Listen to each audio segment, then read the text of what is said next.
Hey guys, Trey with Rougarou Lacrosse. I know I haven't done a video in a while. I've had a lot of stuff going on, trying to get our fall ball started for the high school, teach all the new kids that have shown up how to play lacrosse, the rules, all that good stuff.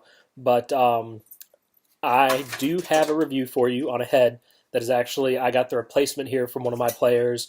I'm going to string it up for him tonight once I get his old busted one from him. Um, His head I've been trying to actually get my hands on to review for a while. Um, but, without further ado, this is the Tribe 7 Ghost 7 in lime green. One of my midfielders, who's also learning to take face-offs, he busted his down here playing some defense. He also had it pretty badly warped. I mean, it kind of was like that. I don't know how he did that because this head just doesn't really do that. So he must have really worked hard on that one. But anyway, a lot of people know about this head mainly because of its face-offs. It's known really well for face-off. This one, especially, I do believe the Scepter 7 a lot of guys kind of like as well because it's a little bit more rigid, but they really like this one because it's very, very light. It's obviously, as you can see, I mean, it's pretty resilient little head. You can twist and turn, and the guy Rob that owns Tribe 7, he's done a ton of videos on this. If you haven't seen the videos, please go look. A lot of his videos they're fun. They're done in all good fun. And the guy's really, really nice.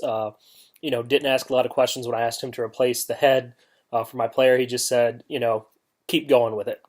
And one thing that he told me, which I didn't know and I haven't seen on any other videos, is these stringing holes down here. As you can see, there's marks on them. Those are the two you're supposed to use. You're not supposed to use these outside holes. Those were put there more for weight, and I'm guessing weight, just a way to cut out just little bitty hairs here and there. But and for looks is what he said. He said stick to these two middle holes and you won't have an issue because that was one of the spots these broke. As you can see, lots of stringing holes. Definitely a weird thing up top, which I know ECD they pointed it out as well. There's no here's your nearest sidewall hole to this one, but they string up their heads differently at Tribe.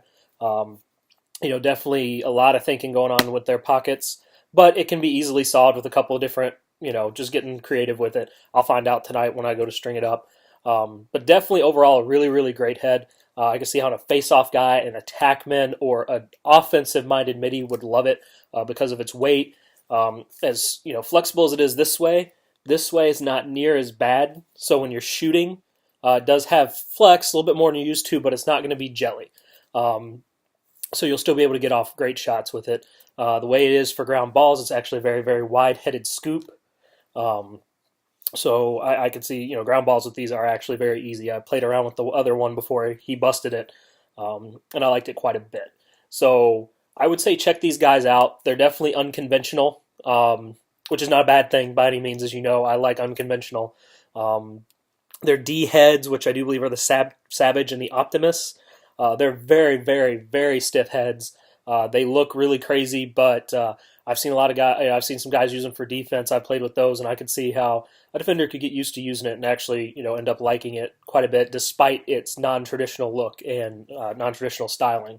Which I think that's what this guy is really all about: is trying to bust the tradition and really force lacrosse and its equipment to go to that next level. Much like the guys from Wolf, Epic is kind of bridging a gap there with that, but dealing with these guys is great.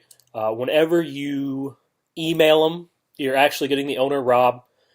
Sometimes his responses are a little interesting, but overall, you're dealing with the owner. You're dealing with the main guy. You're dealing with someone who has a huge passion for the game.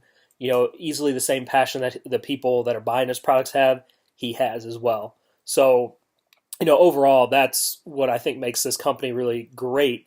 And a good lacrosse company is the fact that they're not afraid to try new things, and the fact that the guys running it is just as passionate as the people that are buying his equipment. And they don't price gouge by any means. I mean, they have shafts, they have heads. You can get a complete total stick strung from them, I think, for under $80 easily. And it's a good, it's not, anything to laugh at. It's a hell of a lot better than, what you just go and buy off the shelf as a beginner stick.